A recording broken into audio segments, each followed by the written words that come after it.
Thank you. Welcome, everyone. Time is 3:30, and we can call this April 22nd, 2025 regular meeting of the Long-Term Financial Policy and Audit Subcommittee to order. Madam Host, may we have your roll call? Chair Stapp. Here. Member Van Wales. Here. Member Okrepke. Here. Let the order reflect that all subcommittee members are present. Perfect. Thank you. We can move on to item 2, our public comment on non-agenda matters. Are there any members of the public who would like to make comment today? Janice, looking at you. Well, I'd like to make a comment. I don't know where you want to put it, but I want to say that I went to both the planning commission meeting and I went to the city council meeting, and I was very impressed with both of them and the outcome of them and just the way it worked. It was painful to be there for both, but and there were a lot of matriculation of new and thinking, but it was very impressive. I told a lot of people about it. Both those meetings were outstanding. I thought a lot of people were really working hard to get to where they should be. So it was great. It was really good to see both of them. Thank you. We need more public comments like that. All right, we will conclude public comment then and move on to item 3, approval of minutes. Did everyone have a chance to review the minutes, and are there any edits or changes? Seeing none. All right, public comment on the minutes. Seeing none, we can approve the minutes as they stand. And we can move on to our big show for the day, item 4.1, our third quarter general fund review and year-end projections.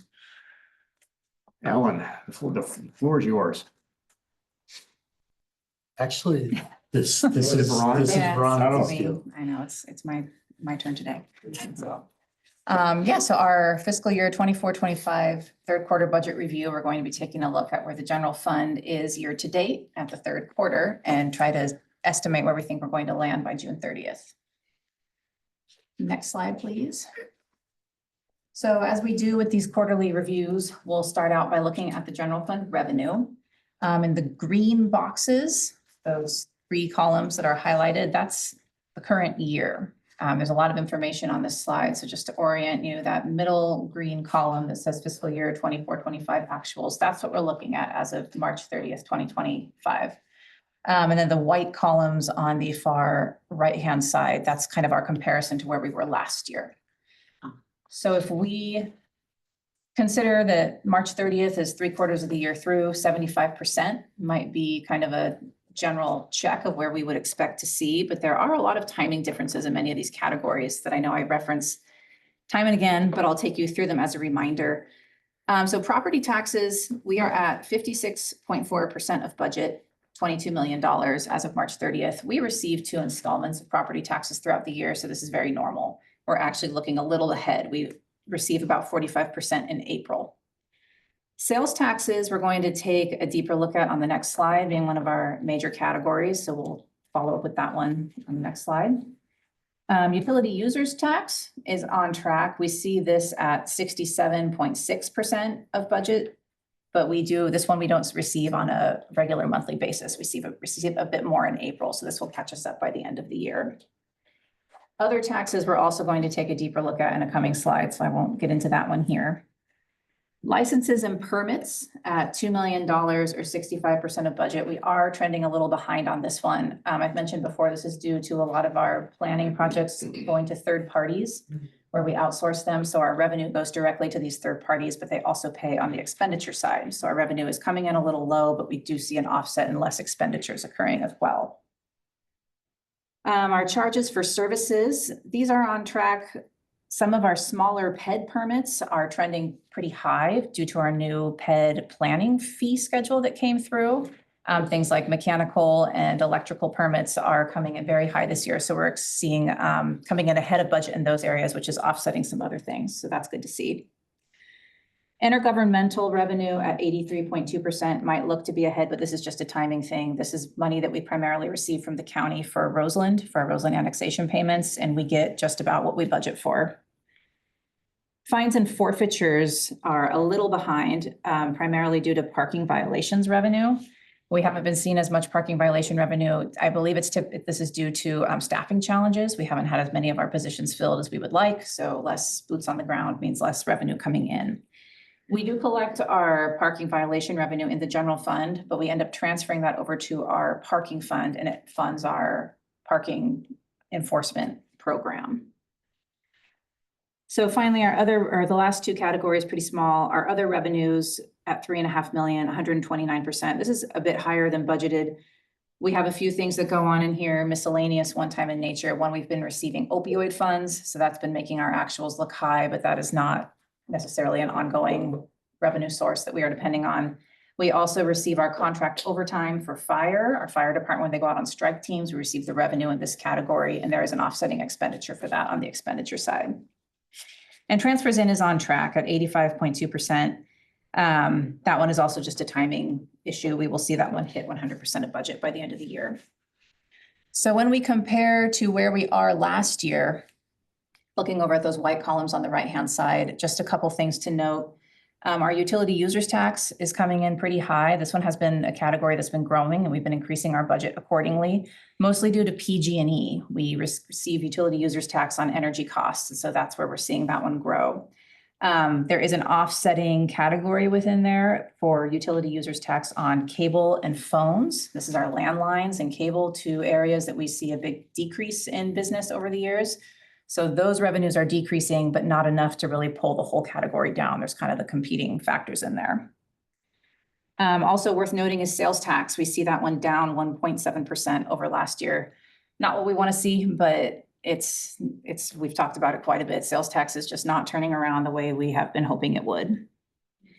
Charges for services is 22% ahead of last year. That is also, as I mentioned, due to those smaller PED permits that we're seeing the revenue come in higher. And so overall, we are in the far right-hand column down at the very bottom, 8.6% ahead of last year. So that's good. So when we see sales tax not doing as well as we would like, overall year over year, we do depend on growth to be funding our operations here as our operations continue to grow in cost as well. The next slide, please. So taking a closer look at sales tax, we did have a request to parse this out by our general sales tax and our district taxes. So we can see the differences here. Our general sales tax, this is 1% of sales tax in Santa Rosa that we receive from the state. We call it the Bradley Burns tax. And we receive this on a 2-month lag. So we wouldn't expect to see it at 75%, but on a 2-month lag, all other things equal, that would be, our target amount would be 58.3. So seeing this instead at 52.9, we're behind. Measure Q on the third row down, we are behind this one as well. We see this one doing a little bit better than our general sales tax. That's because there's pretty complex formulas in here for how we receive sales tax due to online sales, and district taxes have a little bit more favorable of an equation. We seem to get a little bit more. So it's not 1-for-1 for both of those. But by and large, they're both trending behind where we would like them to see. Overall, we're at 53.7% for the year. As I mentioned before, we'd like it to be at 58.3, so trending behind, but again, on a 2-month lag. So this is really only represents 7 months of the year collected so far. And next slide, please. So taking a deeper look at our other taxes, the category we looked at on the first slide. Percent of budget, if we look at the very bottom of that column, we are overall at 63.1%. This is also a timing issue. All these categories have a lot going on, but we will expect to see this one hit its budget, if not exceed it by the end of the year. Our VLF swap, the very first one, we received 2 equal installments of this. So by the end of the year, we're going to be a little ahead of schedule because we're already at 51%. Our franchise fees have been trending high. We receive more in the second half of the year, so the third quarter is going to probably bring us up above our budget. Franchise fees have been growing mostly from our disposal franchise fees. That's been the big ticket area in there that grows year over year. Motor vehicle license fees, those are small dollar amounts, but we receive 1 payment in the year, and we've received that 1 payment, and this has exceeded budget at 140%.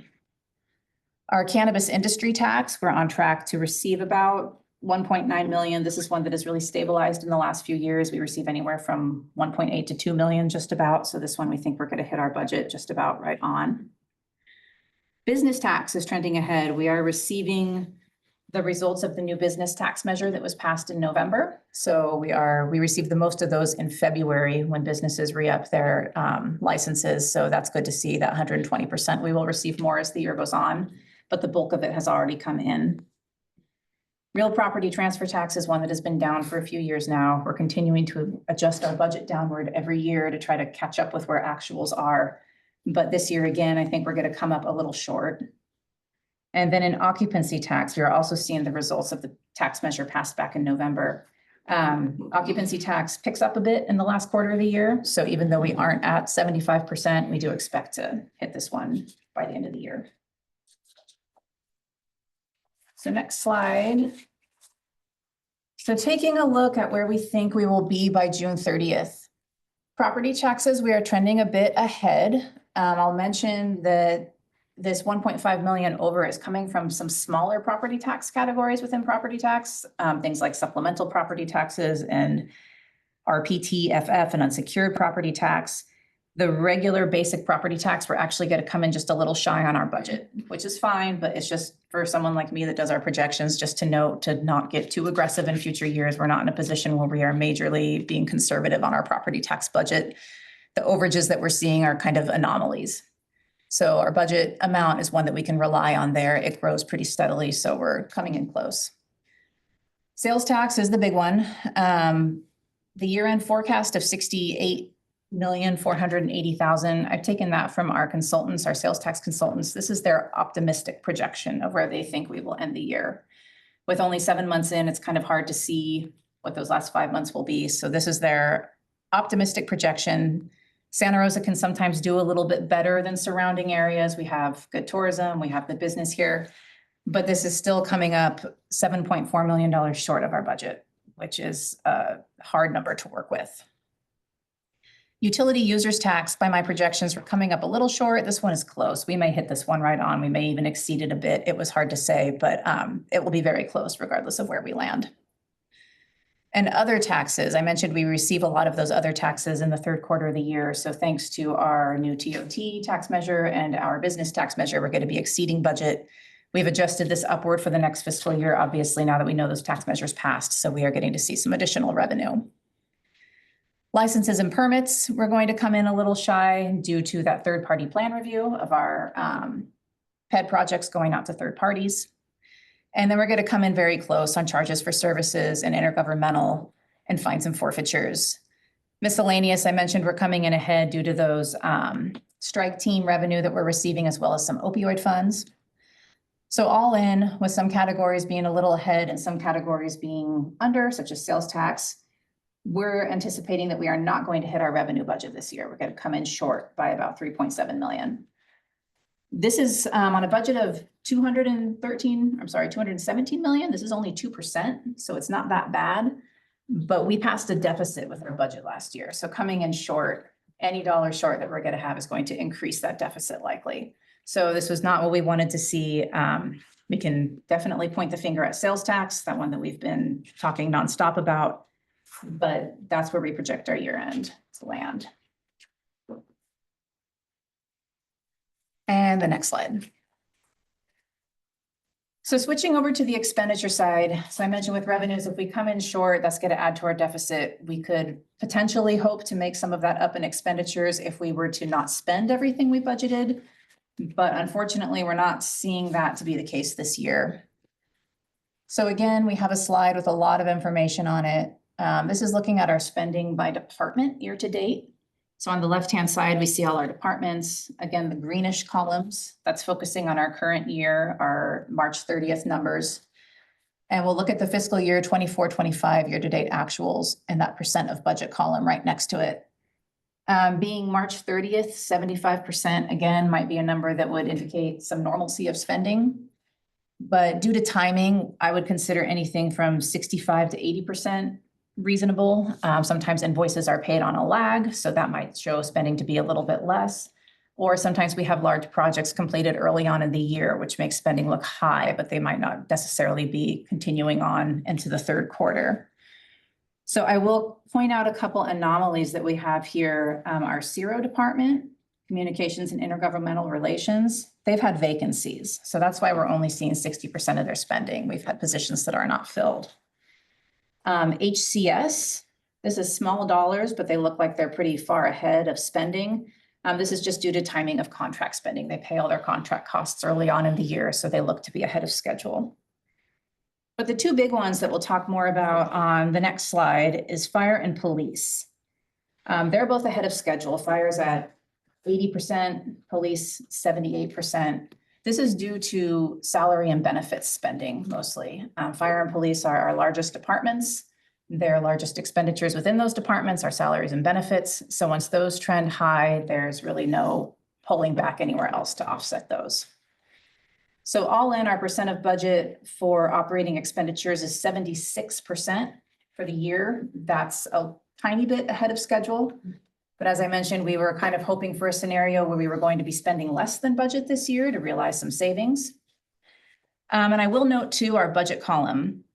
This is reflective of those cuts that council made back in January. So council elected to reduce our budget in order to try to close that gap. We took budget out of, we eliminated people, we eliminated some professional services, so we reduced our budget accordingly. This, while we had the budget to reduce because we had vacancies and we had unspent appropriations, it kind of closes in on any cushion that we might have had, any unspent appropriations. So if any other areas go a little higher, there was a cushion to absorb it. That cushion's gone now. So we're coming in very close. It was appropriate. It was what needed to be done because we are trying to make this budget as correct and as lean as we can. But what we're seeing is that we just have to be very careful and on top of our spending because there's no other areas to absorb anything. So next slide, please. So this is a look at just our salaries and benefits spending. Salaries and benefits make up over 75% of the general fund. And the pie chart shows police and fire. They are definitely our two largest departments there.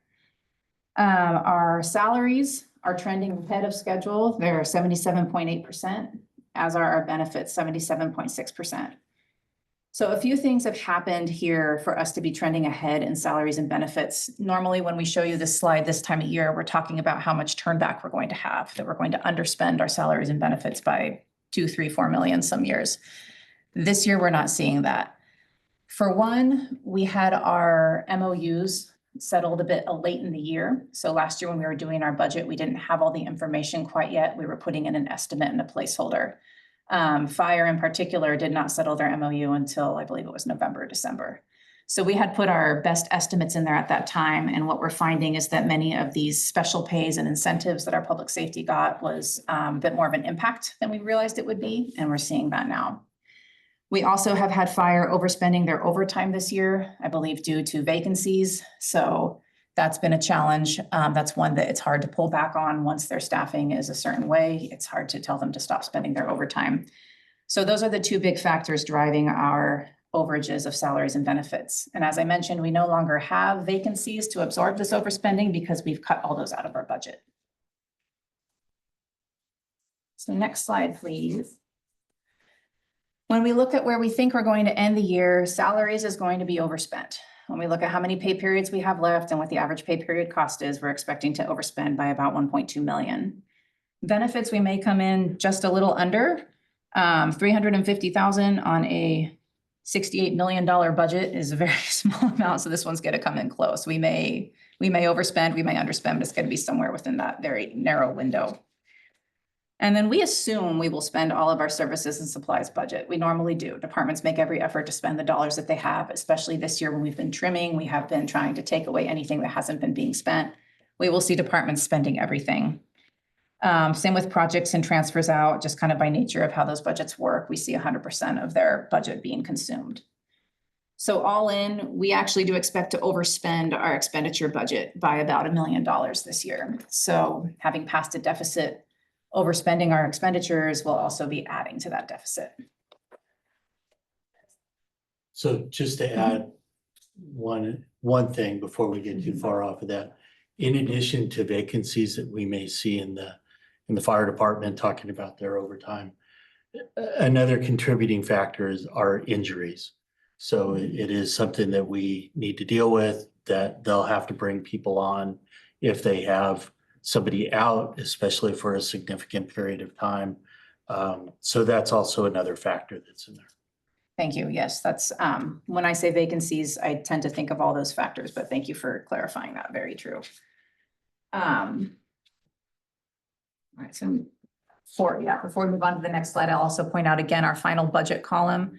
This is final. This is our adopted budget, now reduced by council action in January. So we did not adopt the budget of 226 million.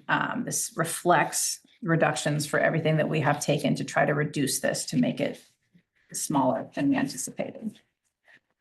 Next slide. So when we put together our recurring revenues and transfers in and our operating expenditures and transfers out of where we think we're going to land the year, we're looking at a $13.3 million budget. We passed, ironically a bit, we passed a $13.3 million deficit. However, mid-year, since we reduced that deficit by reducing our expenditure budget, if we were to come in at budget, it would be less than this. It would be more in the $8 or $9 million range. But since we're bringing in less revenues and overspending our expenditures, we anticipate we're going to be coming out with over a $13 million deficit.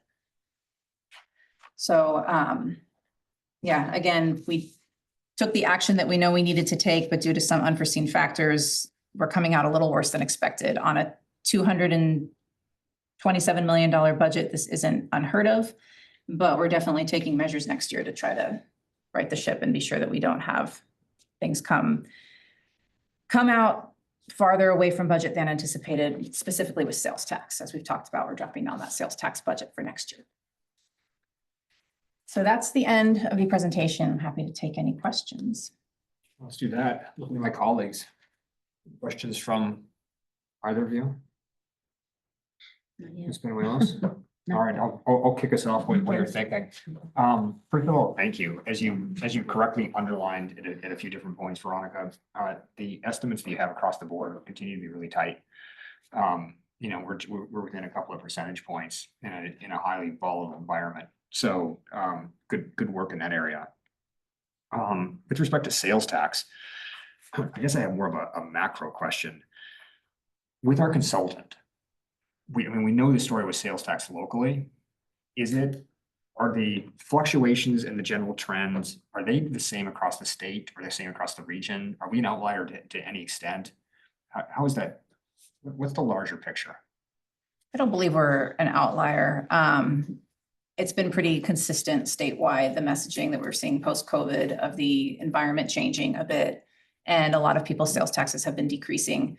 As I said in the past, we sometimes have experienced a little bit more beneficial of a situation in Santa Rosa. We've had a strong economy here, but statewide overall, we are seeing many agencies and areas see that steep growth coming out of COVID. Everybody thought this was a great indication of good times to come, but then the curve overcorrected itself. And as we've been waiting for it to come back up, we're realizing it may just not be doing that. We sit on in webinars where they're looking at the California perspective. And at that very macro level, the trends that they're seeing there are actually repeating us down in our region. Some regions do better than others, but for the most part, we're seeing the exact same thing that's happening. So, yeah, so. Well, that accords with everything that I've been reading, unfortunately.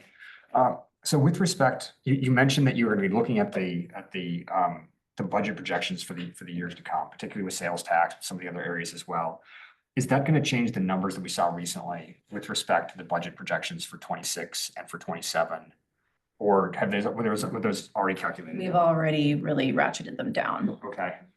Yeah, I think the sales tax that we have in for 25, 26 is, I believe, $5 million less. So, so it's not a one-to-one reflection of how far we're off right now, Mhm. but it's an amount that is bringing us down to what we're seeing as a new reality with our sales tax. So it is reflective of the trends that we're seeing. We're showing that in our forecasts. And that's what you saw a week ago. All right. Well, I wish I had some other questions, but unfortunately, we've talked about this so frequently and in such detail that I think we know the picture. But thank you again for your work on this. Caroline, was there anything else from you? I think the same thing. I think we've gone over some of these numbers. I mean, I know this is the next quarter, but I really appreciate you breaking it down, though. I think that was really helpful, particularly with the taxes. And the salaries. So that's really helpful. But yeah, I think it kind of speaks for itself right now. We'll open up for public comment then. Any members of the public like to speak?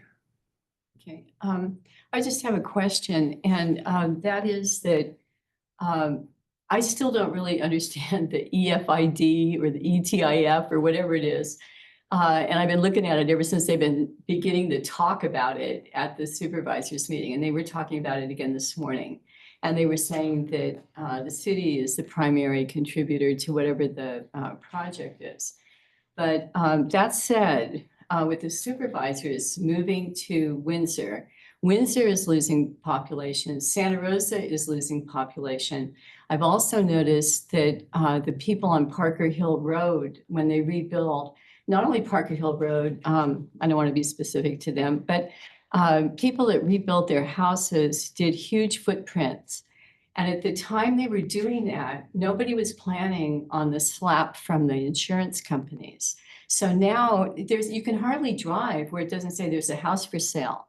So that's a problem I see, a real problem for here. And the other is that with doubling the footprint, you'd think that they'd be generating a lot more taxes.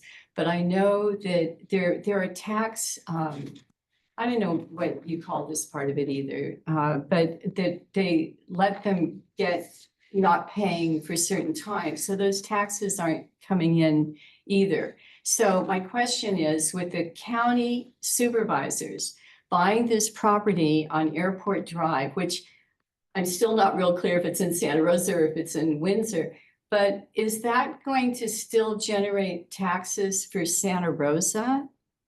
Because they're leaving the hub, the county where they've been the county offices I'm talking about. They're taking that $32 million and it's either on the border or it's close to Windsor, but it's just my question. Is that going to generate money for Santa Rosa that they're paying those taxes there?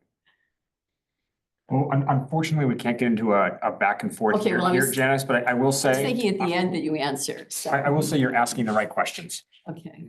We can talk more offline. So I'm sorry. I thought I could say that and then at the end you would answer, but that's okay. So, I'm learning. thank you for those comments. With that, we'll move on to item 4.2 to talk about the formation of a budget deficit advisory committee. So this one's yours? All right. And I don't have a structured presentation for this. This is really what we would like to do is get the committee's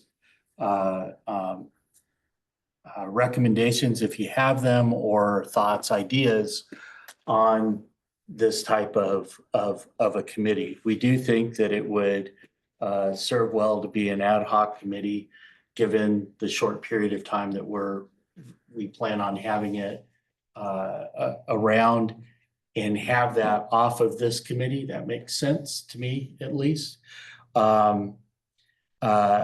We have been looking at the city of Pleasanton. They have one. We can model loosely after that. They have committee or community representation on it, union representation, as well as some at-large representation. Their city is smaller than us, less districts, less bargaining units. So we have to try to figure out how we incorporate all of that and to make it logistically workable for a city our size and there. So we started looking at that. The idea behind it will be to have community involvement. It goes along with our transparency in this. Obviously this is the city manager's budget, and that the council will pass, but we look for at least ideas and the back and forth to help with that. Our current 25-26 budget is done. Essentially, we're still going through the study session process, but in terms of, I think we would be looking at 26-27 and the ideas from that would come from this type of a committee. It doesn't mean that we wait to start it, although we would like to be able to. We're pretty compressed getting through. Am I overstepping? Oh, okay. Sorry. When the city attorney turns around and looks at me straight there, that's usually. Yeah, you gotta ask. No, I understood. have PTSD from former baseball coaches, so that's. So we have a lot of work to still prepare for the May study session and then for adopting the budget. So I would imagine that we would start early in July and work on a relative good frequency. I know internally we would be doing that anyway, and so I don't know. Those are all things that we're kind of balls are in the air. We're sort of spitballing on what this would look like. We want to be able to, and so anyway, we just wanted to get your ideas. We haven't had the opportunity to discuss it with you in a semi-formal setting and kind of get your ideas, and then we can develop a more structured format and go from there. But with that, I'll just kick off the discussion if you'd like. Perfect. My colleagues, questions or thoughts? I have some questions. Sure, yeah. I was just curious because I think I like the idea. I think it's a great idea. I'm just wondering what will be the purpose of the committee specifically? I mean, I understand having stakeholders there, members of the community, unions, all of these folks. How many, and this is just questions, you don't have to answer them all at once, but like how many people were you envisioning and how would they relate to us, more specifically? And I love that you already looked at another city. Yeah. So I'm guessing you have some ideas of what it could be. Yeah. So great questions. And those are all the things we're grappling with. Ultimately, what we need to do is come up with a structurally balanced budget moving forward. Okay. To have community input into that is a valuable thing, I think. To have a setting in where we could discuss the issues that we have and bring better understanding to not only internal staff, the labor groups, and the community, I think is extremely important. There's a lot of misconceptions out there, and there always will be. I'm not, I understand that. But at any opportunity we have to be able to, lay out our books and say, look, here's our problem and we're trying to solve this problem. Pleasanton, so we were kind of talking about this before. They have 4 council districts. And I believe an at-large mayor. So they have 5 on their council. So there's a representative from each of those districts and plus the mayor picks one. They have what looks like 4 bargaining units. I think we have anywhere from 11 to 13, depending on if you kind of bundle a couple of them together. So if we drew a model exactly the way they did, we would already have 20 people on a committee before we even get into any type of discussion about at-large stuff. I don't know how workable that would be from a logistical standpoint. So those are questions that we still have to ask. I mean, this is a pretty good sized room, but we would fill it up just with the committee itself. And from the meetings that I saw from Pleasanton, they're pretty well attended in the room that they have. But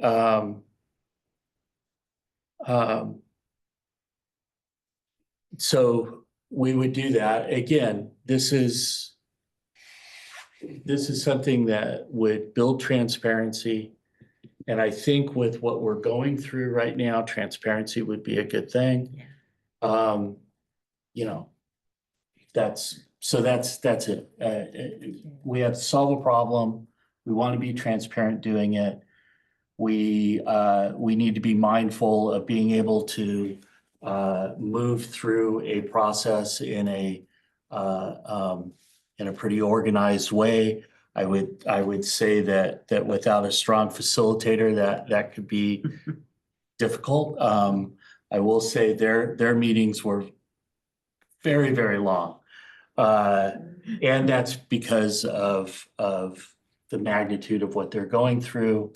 They're going through a lot what we are, just on a smaller scale, on their scale compared to ours. But if you I would envision 2-3 hour long meetings getting through this just from public comment alone. And then if I could, I'm sorry, Yeah. didn't mean to interrupt you. If they would be working on the 26-27 budget, Right. and then, so would the idea be that they would work for, I don't know, 6 months, 7 months, as a ad hoc committee? Well, that Would be their life, and would they end their work and then a new committee would form for the next year? I don't know. so the way that they did theirs was they formed it. It met for at least 3 times over a 3-month period Okay, through the budget development part. okay. So very short period. Precise, And okay. then after, and that formed a basis. Now, it's not exactly what is going to end up in Pleasanton's budget. And we're speaking in real time now. So, I don't know what's going to end up being in Pleasanton's budget at the end of the day, but they formed recommendations of where they would want to go. Okay. So that's what we would be looking at, is that these are recommendations that would go into us developing a budget. It's very similar to just not in a committee format, but I mean, we do this with our goal setting. We do this with our public priorities, public hearing, and where we take that information but this would be a more concentrated, and my hope would be, part of the challenge that we would have with it, to be frank, is that,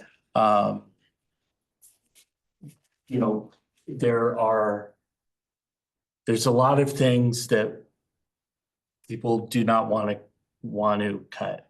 And, but we get to a point where, you saw the numbers.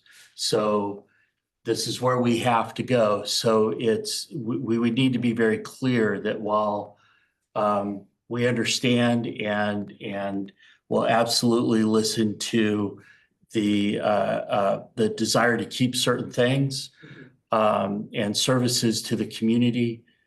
But at the end of the day, we need to try to balance our numbers and get to where we need to be. So we have to figure out how that works moving forward. But having a very strong mission statement and understanding of the committee that this is, we'll listen to everything, but at the end of the day, we need to get to point B. And if we can't, that's where we need to be. So if that helps. That does. Thank you. Yeah, so I guess my first question would be, the ad hoc, obviously, so it's gonna be an ad hoc, which means it's not regular meetings, it's meeting as needed or on a shortened timeline, right? I believe. I think I would have to have a conversation with staff about what they're envisioning and what we mean by ad hoc. And so if sometimes that term is used for a committee that meets that is not subject to the Brown Act, which is a frequent term for ad hoc, although that term isn't in the Brown Act itself, it's sort of a short term. So if that's what we mean, we would just need to make sure that it's structured in a way that the Brown Act would allow for that.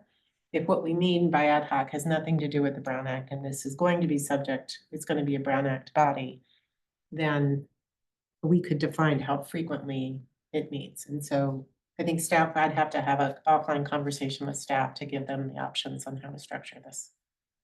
Okay, yeah, I mean, that'd be useful information. Which would lead to my next question, which was, so you said in watching the Pleasanton meetings, so this would be public televised meetings or streamed meetings on? It was streamed, yes. So would your intention for this one be the same thing? Again, this is, if that's a recommendation from this group, then that's where we could go with that. It's how it would work. I don't have a feeling one way or the other on it. I mean, yeah, it would. I mean, if we're going to stream it, we need to find Zoom rooms to be able to do that, one big enough. So again, it comes down to logistical things that are there. But that's, so I would honestly look to you to that. And I could go either way. I mean, to be honest, that's kind of wishy-washy. Sorry about that, but. Okay, yeah, I'm just trying to figure out what general framework, if you have a recommendation for a framework, or if this is just us giving feedback to throw out ideas. It's feedback, really from this committee.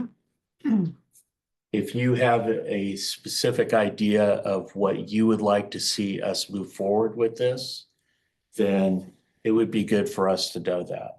Either way, we will come back to you with a more structured idea of where we would, of a recommendation. Okay. I'm not prepared to give you a recommendation one way or the other. I watched how Pleasanton did theirs, and from a part of it, I thought, wow, that's awesome.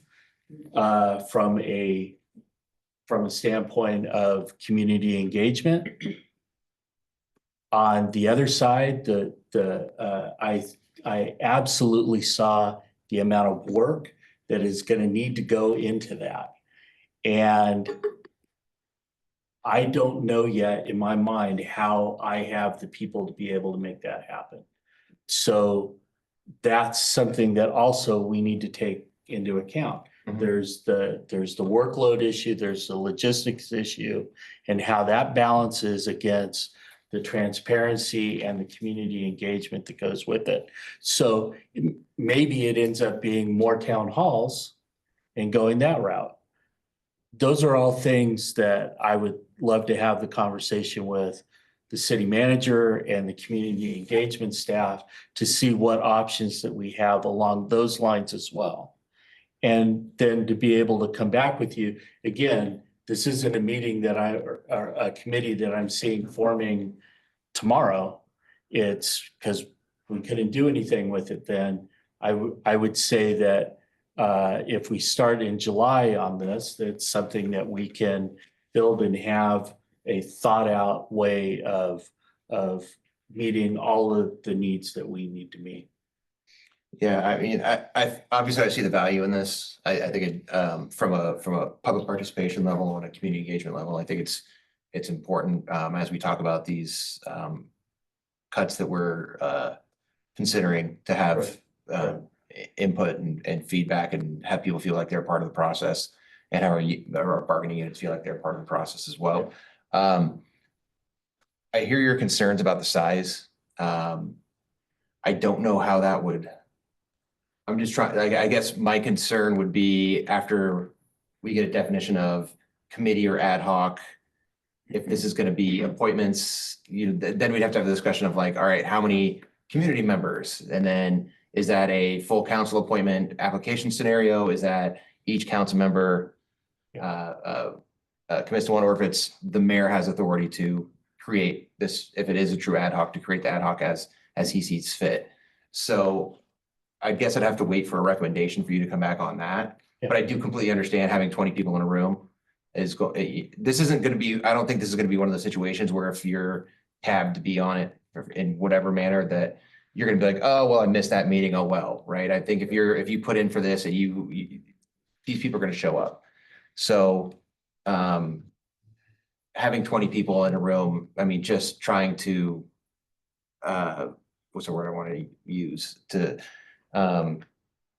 just trying to run the meeting with 20 people and 20 voices, Yeah. especially if some of those are unfamiliar with the processes that we use at a council level, it could be problematic. So yeah, I guess I'd have to wait and see how this would be structured from a legal perspective and a Brown Act perspective to then consider how it gets formed, and how we go about that way. That's all I really got right now. All right. Well, I think you correctly underlined the transparency as being the biggest boon of going forward with this committee, which I'm 100% supportive of. The other benefit that I would underline is that we get, or the other two benefits are that we get buy-in from key stakeholders in the community. And those key stakeholders can then be out advocating and educating the rest of the public. The situation we're in, as we've talked about in recent meetings, including this one, is that we're going to be having these conversations ongoing for a few years to come. We're not done in June. And there is certainly some level of transparency discussion in this committee or at the full council, but we're making community-wide trade-offs, or trade-offs that are important to the entire community. And so it behooves the entire city to have more people who are engaged in some kind of semi-formal capacity, so that they are both providing input to us and to the city or to the city manager, but also talking to their friends and neighbors. And that's my biggest hope for this committee. With respect to the structure, and the city attorney is correct. We got to look into what exactly the Brown Act requirements are. I'm agnostic. If this is simply an ad hoc committee that does not have any direct council ties and doesn't have to be subject to Brown Act restrictions, that's fine with me, as long as we get that education and that advocacy coming out of that group. In terms of size, I'm also somewhat agnostic. I think this committee can be bigger than a typical policymaking committee. There's a limit on size. We can't have 40 people. That would be unwieldy. But if there's a committee of say 13 members, and again, their job is primarily to get themselves up to speed and be able to go out and provide some feedback as well as talk to their community members, that sounds like a workable group. I think this is going to have to be different than a typical town hall, because town halls are important and we're absolutely going to be doing those as well. But when you attend a town hall, you don't necessarily feel like you are a part of the process, or you're bought in. You're there to listen to whoever it is that's speaking from the city. And we do need to do those. Those are important. But given the complexity of the decisions that we're going to be making, I think we need to have a bigger community group that's working with us in some kind of semi-formal way. As both my colleagues mentioned, whether that's a formal Brown Act body of some kind, or whether that's more of a fiction cabinet for the city manager, to the extent that that's allowable. I am in favor of whatever is the most efficient and expeditious. I'm not tied to any particular form. So I do want there to be a good variety of community voices who feel like they have an important part of the process and can be out in the community educating others about the trade-offs that we as a community are gonna have to make over the next couple of years. That's my goal. Okay. And if I would agree with that. I mean, I think based on my reaction of like, how's this gonna be? Are we gonna do this? We're gonna do that? And like, not really being like, I think we should absolutely do this. Agnostic's a good word for it. Like, I'm not tied any one way or the other. I'm just trying to understand what works best for you and the city to get the input from stakeholders, and to the mayor's point, have that information delivered back out. I mean, ideally, you know, in Alan's perfect world, the group that's here that's working on that, they're rolling their sleeves up and deeply understanding what we're going through and coming at it with the thought to come to an understanding of how we solve this problem.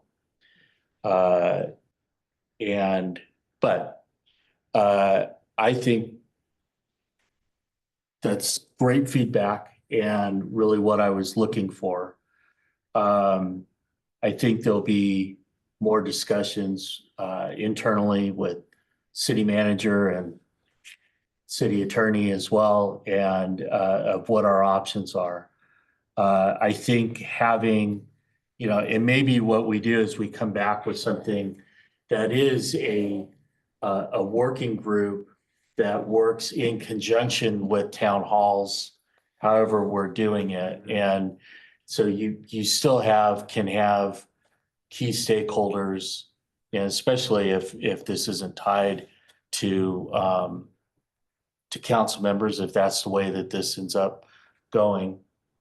You've got your mix of community members and labor members and staff members, and working through you know, either where we need to be if it involves changes in service to the community. We need to be able to walk through that, and again, with people that can then go out and move that message out, supplemented with the town halls that allow us to then get that message out and hear from a bigger patch of the community that could come in and hopefully gain an understanding of why we would propose to go in a particular direction, and give the feedback and, you know, go from there. But Glad you highlighted that point. I think you underlined two important criteria. One is that members of the committee should have some kind of constituency of their own. So we're looking for people who can reach a broad swath of the community, not so much individually passionate community members, although they're going to be very important to this process as well. And then two, with respect to committee structure, in my opinion, I think that a key client, if not the key client, is the city manager. That this is an advisory group really for the city manager's office. Obviously, we're all paying attention to this, but that for the city manager to have a direct line to key community members and key constituency groups in the community, that's a key component to make this group successful. I think maybe a key term to use would be working group instead of ad hoc or committee or whatever. I mean, we've used ad hoc, or excuse me, I just did it. We've used working groups in other matters before that have had key community stakeholders on them to help navigate an issue. And I think this could be something very similar to that. I think if you are, I'm gonna just offer in there some framework. If it's something that council creates and is something other than comprised fully of council members, of course, less than a majority of the council, you don't have much leeway. And in terms of Brown Act, you have to Brown Act the body. But if it's a working group that the city manager is creating, you all know about it and think it will be helpful, but it's really being created by the city manager. We have more leeway to be able to do that. When you have a Brown Act committee, you have all the Brown Act restrictions on those folks talking to one another. You have a noticed agenda that has to be published. You have formal rules that have to happen. It starts not looking so much like a working group. It starts looking more like this meeting. Right. And so I think if you want to really have that flexibility, my suggestion would be go towards a city manager created working group, stay away from a council created committee where you were gonna if you want someone other than a council member to be on that board, we start having to Brown Act the body. And so I can get into more specifics, but that would be my recommendation. Also, there's a certain amount of your budget that's going to be eaten up with publishing the agendas, doing the minutes, doing all of that stuff, which is something to be thinking about here, so. I think that's a great point, not just financially, obviously that matters. That's what we're discussing, but yeah, if we are gonna go to 15-ish people, give or take, making sure everybody's apprised of what the Brown Act is, what they can and cannot do, that I think that becomes a cumbersome process. I mean, we all have onboardings about the Brown Act, so that we can get a basic understanding, and then we continue to ask the city attorney, can we do this? Is this okay? What about this? Just to make sure that we don't run afoul of it. And I think when you start getting 15 community members, that this is not their responsibility to do this day in and day out like it is ours, it can become a minefield. So I can work with staff to Yeah. sort of fine tune what that might look like, and then we can certainly report back. But I just, there again are some restrictions we'd have to comply with. Clarification. So, and I know that what you would get out of that, or at least where we would go in terms of just a broad mission is that I know that the city manager absolutely wants a community presence with this. So that's something that would be a part of that. We want transparency as well, and a flow of information that goes, back to the council or to this group and then ultimately to the council. So those are the things that we'll work on the working group format and that. But those are the overarching principles that you'll have. Perfect. Thank you very much. Good discussion. And with that, we'll open it up for public comment. Janice, any thoughts? All right, It's a lot. No, I'm tongue-tied at this point. all right. Moving on to item 5, future agenda items.